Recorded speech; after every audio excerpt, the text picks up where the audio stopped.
Informasi terkini kita tanyakan langsung kepada jurnalis Kompas TV Bayu Sasongko di Satreskrim Polresta Banyumas, Jawa Tengah. Selamat siang Bayu, bagaimana rencana gelar perkara yang dilakukan oleh polisi? Apakah sudah ada pihak yang bertanggung jawab atas kejadian ini? Ya, selamat siang Sisko dan juga saudara. Dapat saya sampaikan memang saat ini status kasus pecahnya kaca di wahana Jembatan Kaca Degeong yang berada di kawasan wisata hutan Limbah Kuus Banyumas, Jawa Tengah ini masuk dalam tahap penyidikan. Dan dari informasi yang kami terima juga setelah tahap penyidikan ini, Satuan Reskrim Polresta Banyumas rencananya memang akan melakukan gelar perkara kasus ini.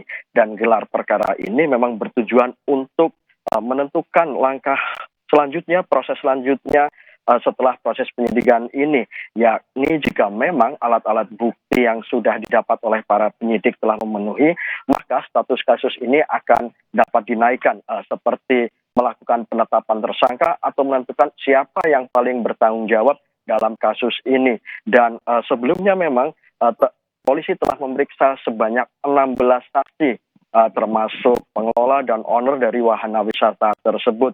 Dan untuk gelar perkara sendiri, kami belum mendapatkan informasi kapan waktu akan dilakukan gelar perkara tersebut. Begitu, Sisko.